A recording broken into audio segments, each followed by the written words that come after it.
SCO summit में आज प्रधानमंत्री नरेंद्र मोदी, शी जिनपिंग और व्लादिमीर पुतिन की मुलाकात हुई, लेकिन इस मुलाकात से ट्रंप बौखलाए हुए हैं क्योंकि इस मुलाकात में, इस एससीओ मीटिंग में ये भी निकलकर बात सामने है कि ब्रिक्स पर भी डील हो सकती है, यानी कि डॉलर कमज़ोर हो जाएगा अगर इस पर डील होगी। और इसमें क्या क्या बड़े बदलाव और क्या क्या बड़ी चीज़ें इस समिट में लागू होने वाली हैं, किस पर डील होने वाला है, मैं आपको सब कुछ बताऊंगी इस वीडियो में विस्तार से। नमस्कार, आप देख रहे हैं न्यूज़ 18 का डिजिटल प्लेटफॉर्म, मैं हूं आपके साथ श्रुति श्रीवास्तव।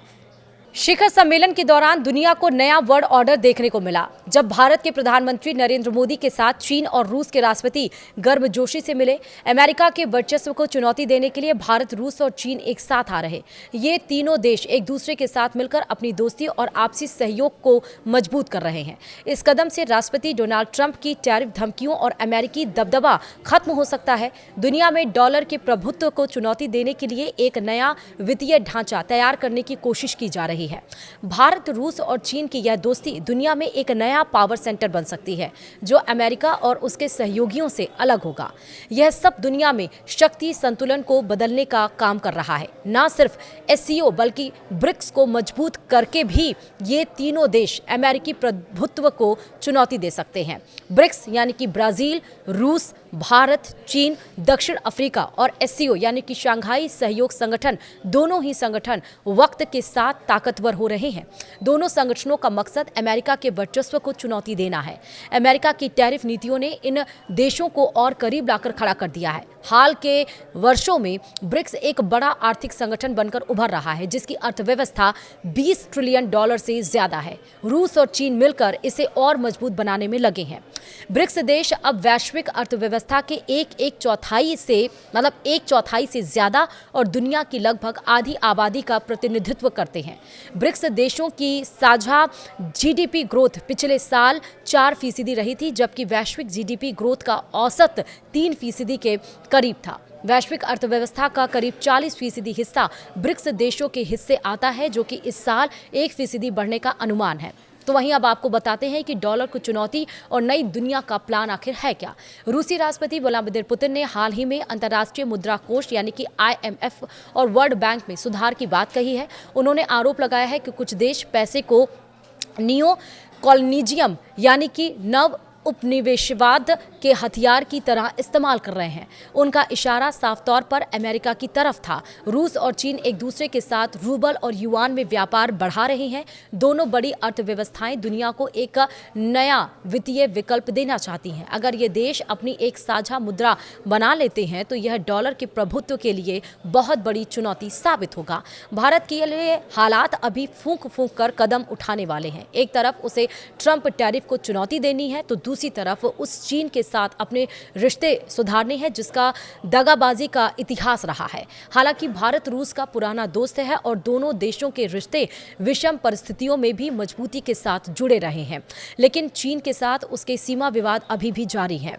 तो वहीं अब यह भी जानना जरूरी है कि भारत की भूमिका और आखिर चुनौतियां क्या हैं। साल 2020 में गलवान घाटी में हुई हिंसक झड़प के बाद रिश्ते ठंडे पड़े थे, लेकिन पीएम मोदी और जिनपिंग के बीच हालिया मुलाकात में तनाव कम करने पर बातचीत हुई। पीएम मोदी ने रविवार को चीन राष्ट्रपति से मुलाकात में रिश्तों को पटरी पर लाने की पहल का स्वागत किया। उन्होंने पिछले साल रूस के कजान में हुई वार्ता को अहम बताया, जिसके बाद बॉर्डर पर डिसएंगेजमेंट हुआ। मानसरोवर यात्रा फिर से शुरू हुई और अब दोनों देश डायरेक्ट पायलट शुरू करने की तैयारी में हैं। पीएम मोदी ने जिनपिंग से मुलाकात में रविवार को आपसी सम्मान, परस्पर विश्वास और संवेदनशीलता के आधार पर दोनों देशों के रिश्तों को मजबूती देने की बात कही। उधर जिनपिंग ने भी ग्लोबल ऑर्डर में बड़े बदलाव के समय का हवाला देते हुए कहा कि भारत चीन की दोस्त सही विकल्प है और हमें एक दूसरे के विरोधी रहने की बजाय सहयोगी बनकर काम करना चाहिए। इन दावों के बावजूद चीन के इरादों पर पूरी तरह भरोसा करना मुश्किल है।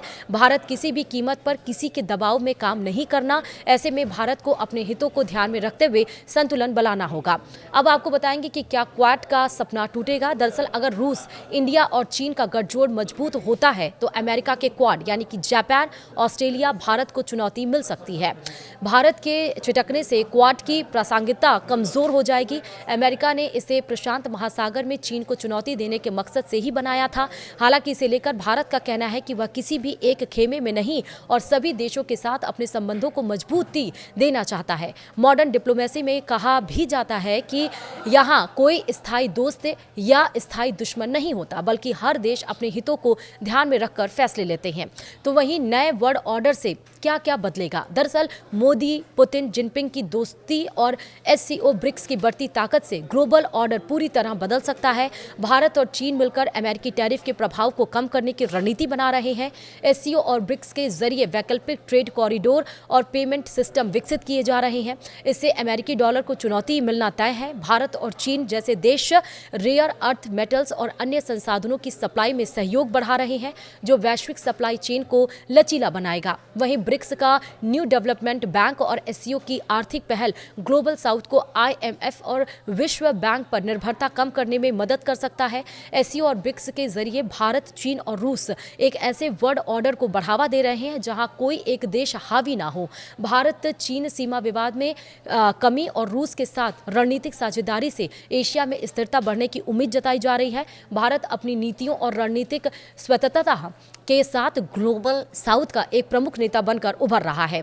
वहीं आतंकवाद से लड़ाई को लेकर भी मजबूती मिली है। जी हां, एससीओ समिट में पीएम मोदी ने आतंकवाद के खिलाफ साझा रुख की अपील की, जिसे जिनपिंग ने समर्थन दिया। यह भारत पाकिस्तान तनाव के संदर्भ में भी अहम है। साथ ही पीएम मोदी ने पहलगाम आतंकी हमले का भी जिक्र किया और एससीओ के साझा घोषणा पत्र में इस हमले की सभी देशों ने मिलकर निंदा की, जिससे भारत के आतंकवाद विरोधी रुख को मजबूती मिली है। भारत रूस के बीच रक्षा सौदे और चीन के साथ बढ़ता सहयोग क्षेत्रीय सुरक्षा को मजबूत करेगा। भारत की 2026 में ब्रिक्स समिट की मेजबानी और एससीओ में एक्टिव रोल उसे वैश्विक मंच पर एक मजबूत नेता के रूप में स्थापित करेगी। इस तिकड़ी और एससीओ ब्रिक्स की ताकत प्रभावशाली है और कुछ मुद्दों का अगर स्थायी हल निकल आए तो यह ब्रिक्स एक मजबूत शक्ति के तौर पर उभर सकते हैं। यह देखना दिलचस्प होगा कि ये तीनों देश मिलकर किस तरह से अमेरिकी वर्चस्व को कम करते हैं। क्या वे एक मजबूत आर्थिक और सैन्य गठजोड़ बना पाएंगे? क्या वे डॉलर का कोई विकल्प पेश कर पाएंगे? फिलहाल अमेरिका की दादागिरी से पीड़ित ये देश एक नए वर्ल्ड ऑर्डर की नींव रख रहे हैं, जहां सिर्फ एक देश का दबदबा नहीं होगा, बल्कि आपसी हितों और सम्मान का ख्याल रखा जाएगा। इस ऑर्डर में एक पावर सेंटर नहीं, बल्कि सभी को अपनी बात रखने का मौका मिलेगा। इसी के साथ इस वीडियो में इतना ही। देखते रहिए न्यूज़ 18। नमस्कार।